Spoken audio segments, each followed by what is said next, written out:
Namaste everyone. This is me, Dr. Rukma Rajendran from Divine Veda. Divine Veda as a team is on for a mission to make Ayurveda heard throughout the world. As we already announced, we have started a new WhatsApp group. Its link you can find in the description box given below. And the purpose of this WhatsApp group is to mentor the subscribers on a day to day basis on their health and fitness. As we already said, we are giving gift vouchers worth rupees 1000 for an active subscriber in every week. And stay tuned till the end of this video to know who is that active subscriber. In our previous video, we were discussing about the urinary system disorders, its causes, symptoms, the diagnosis. Okay, let's get into the topic then. As in our previous videos, we have seen other four symptoms. Now let's see about the fifth symptom, that is urinary incontinency.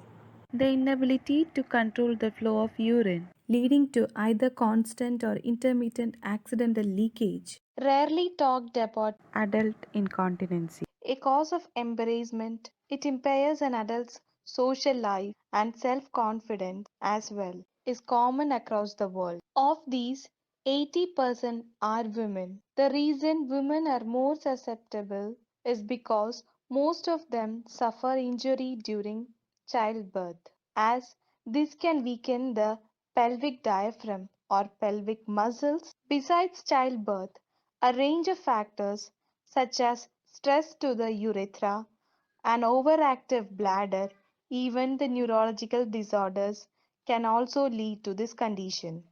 In a healthy individual, neurotransmitters send messages to the bladder to empty itself when needed. However, in some instances, this regulation goes away, creating problems of loss of control leading to unintentional passage of urine. The types of urinary incontinency are: first, stress incontinency. Urine leaks when some pressure is applied on the bladder while coughing, sneezing, laughing, weightlifting, etc. Urge incontinency.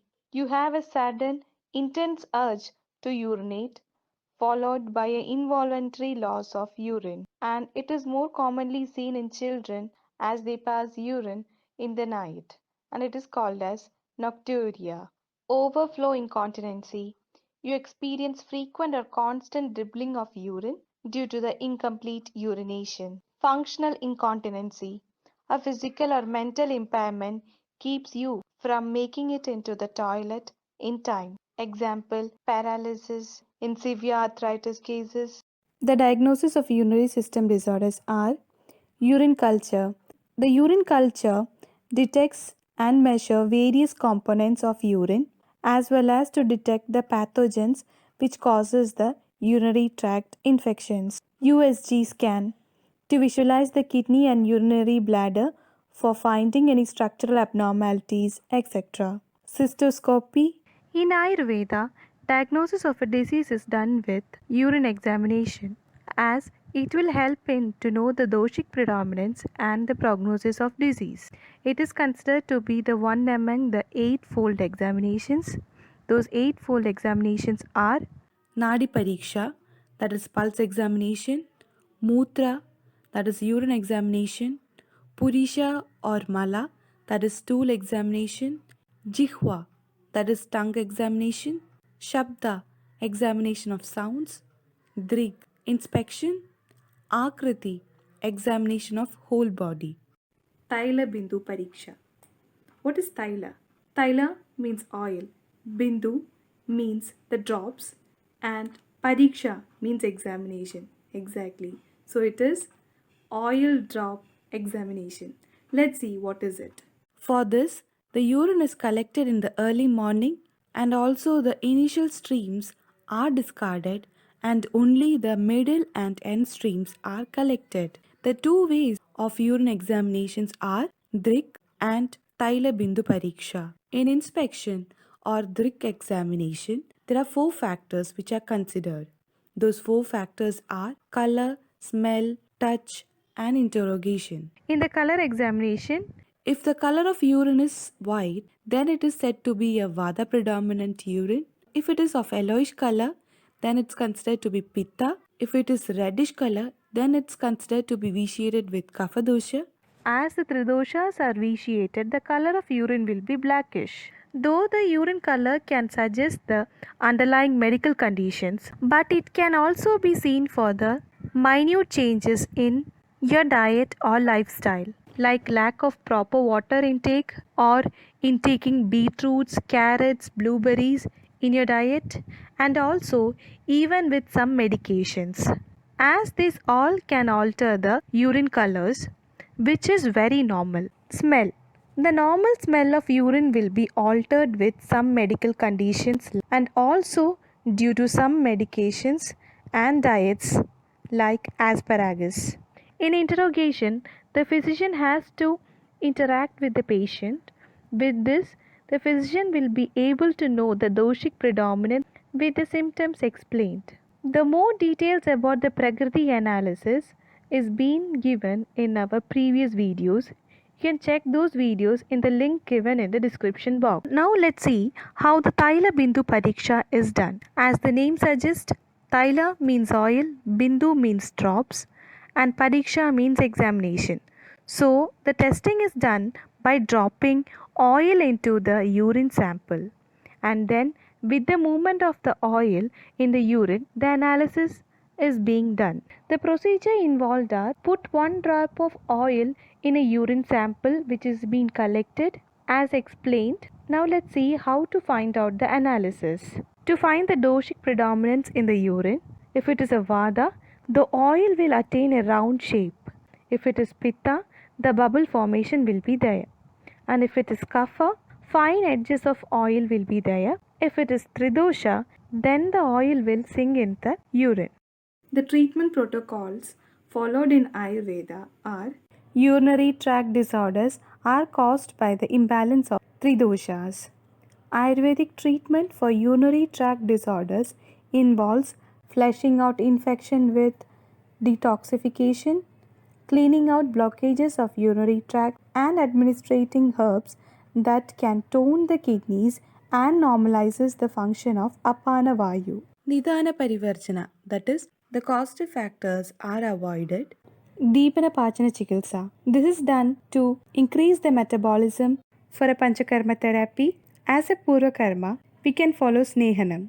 For this, internal as well as external sneha can be given. Shvedana, this is done as a second purva karma. Medicated steam bath restores cell metabolism and flushes out the accumulated body toxins.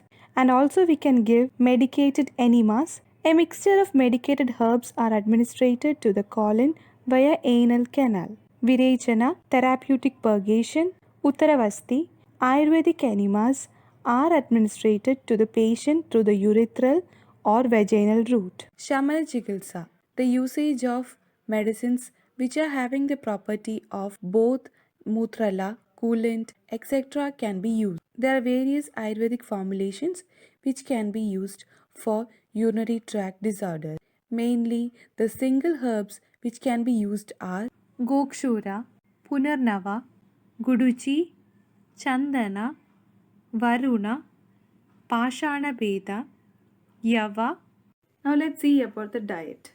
The wholesome diets followed are stay hydrated as much as possible.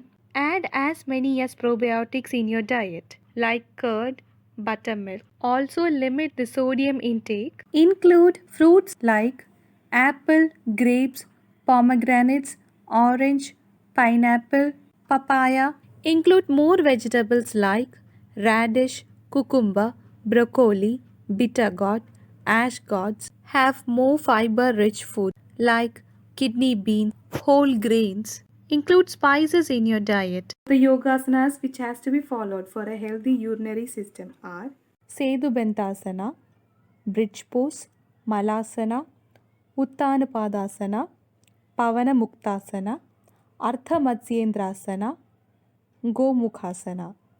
The home remedies followed are for UTI infections, you can use particularly ginger milk with honey, and this can be consumed in the empty stomach. For frequent urination, You can consume cumin seed tea. This can be consumed twice a day after food. For hematuria, you can consume durva grass juice. This can consumed in the empty stomach. For urinary incontinency, gudakshira, that is jaggery milk. For urinary incontinency, you can also use amla juice. For frequent urination, tulsi kashayam. Also, you can consume sesame seed laddu. In obstructed urine, you can take Gokshura Kashaya. And now it's time to announce our lucky active subscriber. And the lucky active subscriber is Mr. Mayur Utekar. Congrats and thank you, sir, for your wholehearted support. We expect more support from you in our future videos as well. Until we meet next time with a new video, this is me, Dr. Rukma Rajendran, signing off. Stay home, stay safe, stay healthy. Thank you.